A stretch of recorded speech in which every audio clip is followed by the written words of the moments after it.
ne man skirtas. Nesuprantam šiandien. O aš galiu užduoti jums klausimą? Prašom. Cituoju. Prašom. Jūs mane pavadinote cinišku, grubiu, pagėdingu, arogantišku, agresyviu, negirdinčiu kitos nuomonės. Bet aš su jumis esu ne vieną kartą su jumis nebendrauju. Mes gyvai nebendravom, jūs manęs nepažįstate. Kaip jūs galite leisti savo... Kaip jūs galite leisti savo meluoti? Ir aš paklausiu, čia net ne asmeniškai, kad man skaudu. Man, žinokit, aš suprantu, kad jūs meluojate. Bet taip, kodėl aš meluoju? Todėl, kad aš pacitavau. Bet yra kitas momentas. Žmonės, kurie mane pažįsta, jie žino, kad šitoje vietoje jūs esate visiškai neteisus. Ir jūs diskredituojate va tą protestą, kuris iš esmės turi prasmę. Dabar jūs bandote diskredituoti mūsų protestą. Tas protestas turi prasmę. Robertai, žiūrėkit, teko girdėti jūsų interviu, matyti, kaip jūs kalbate, kaip jūs elgitės, kaip jūs bendraujate.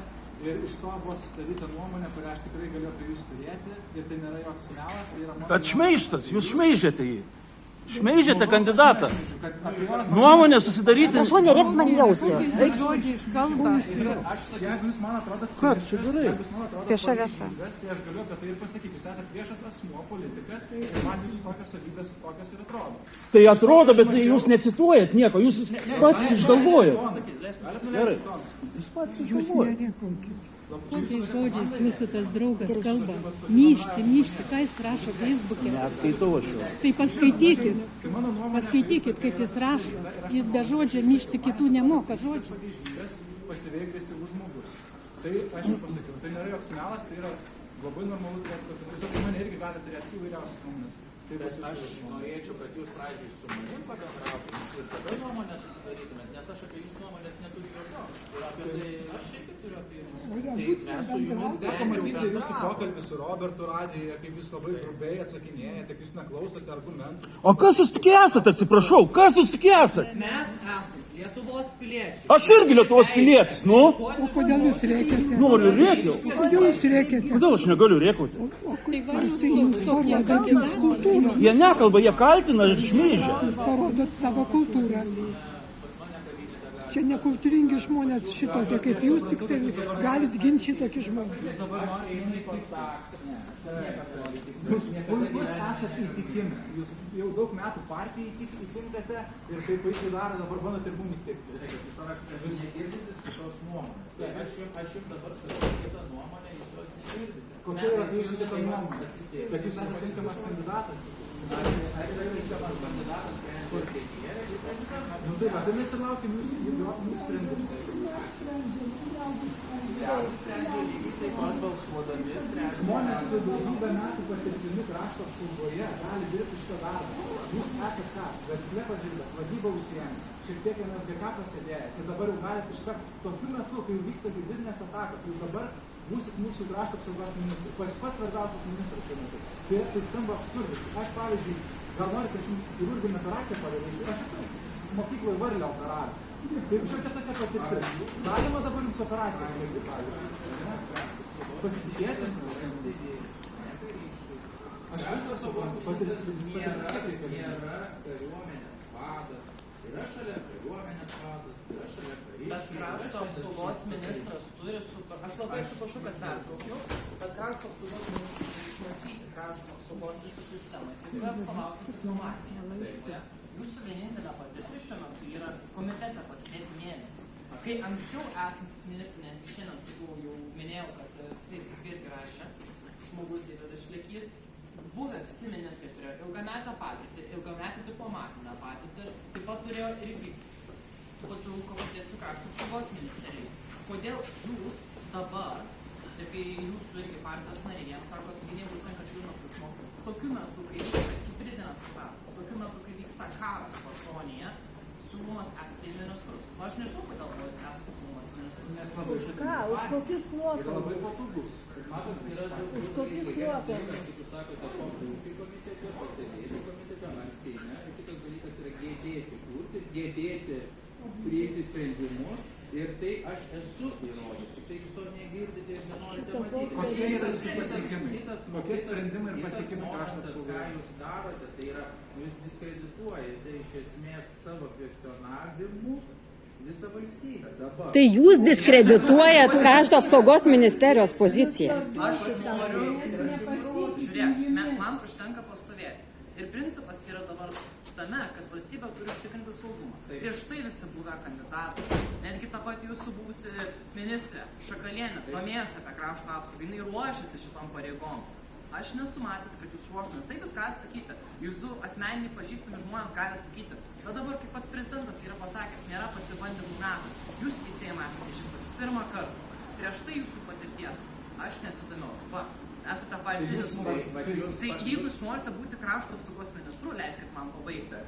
Gerai, tai žiūrėkit, padirbkit Seime 2 kadencijas, jeigu jumis dar po išrinks, padirbkit šitą kadenciją Seime, padirbkit komitete ir būsite po to krašto apsaugos ministras, mes jums tiek iš to neturėsim. Dabar, kai yra krizinė situacija, kai reikia atsakingos valdžios, kai reikia stipraus ministrų, kuris nepasuotų jokius korupcinius skandalus, nes finansavimas gynybos yra rekordinis. Ar jūs sugebėtumėt? Aš nežinau. Bet aš nemanau. Jūs negalite padaryti pilietiško balso diskreditavimu valstybės. Jūs ką tik pasakėte tokią frazę, būdamas politikų, kad žmonės, kurie pilietiškai elgesi ir kritikuoja valdžią, jie diskredituoja valstybę.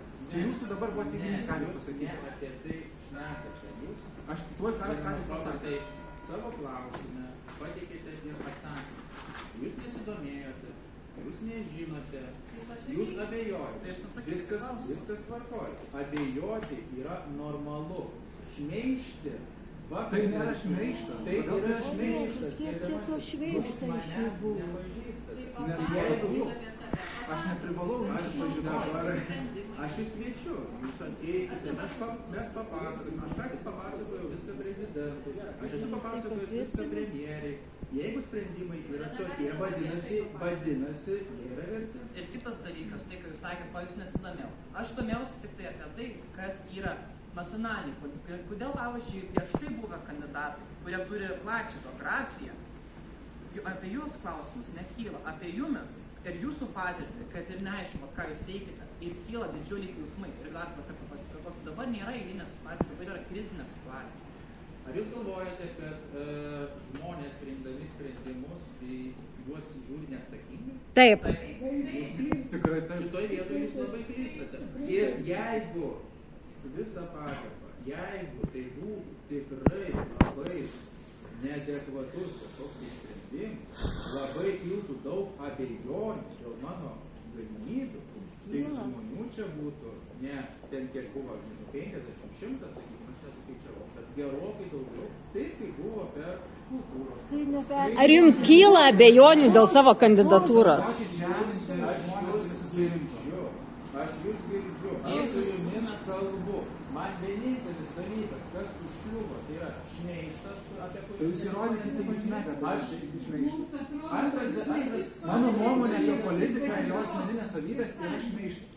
Ar mes gyvenam laisvoje valstybėje? Ne. Jūs manęs nepažįstate. Aš matau, kaip jūs kalbate, matau jūsų interviu, matau, kaip jūs bendraujate. Iš to aš pasidarau, aš mėginęs išvadą.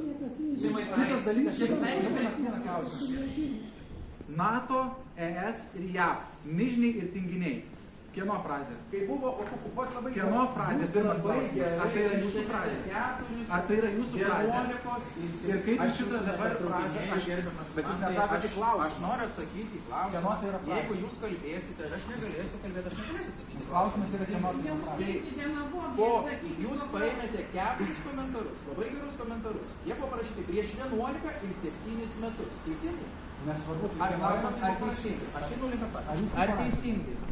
Ir dabar mano komentaras Krymo aneksijos fone, kad NATO, Amerika, Europos Sąjunga galėjo surengti karinės pratybas Juodojoje jūroje ir galbūt užkirsti kelią Rusijai aneksuoti Krymą, jums atrodo nelogiškas? Jūs ne taip parašėte, jūs pavadinat juos mižniais ir tinginiais. Kai dabar susitiksite, tarkim, būsit krašto apsaugos ministru, susitiksit su NATO partneriais, su JAV partneriais. Kaip jūs šitas frazes pateisinsite? Kaip jūs tikitės jų paramos, kai juos taip išvadinote? Pirmas dalykas, tai yra emocija.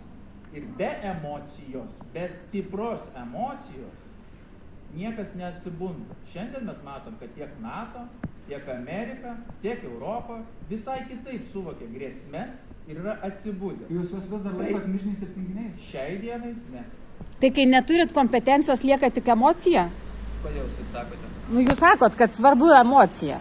Emocija yra svarbu pažadinti miegančią organizaciją. Ar jūs taip negalvojate? Ačiū jums visiems ir tikrai kviečiu, jeigu tik turėsite klausimų, susitikti, nes esu girdintis kitą nuomonę ir esu bendraujantys. Kaip atvimpo postas. Kai nėra kompetencijos, lieka tik emocija ir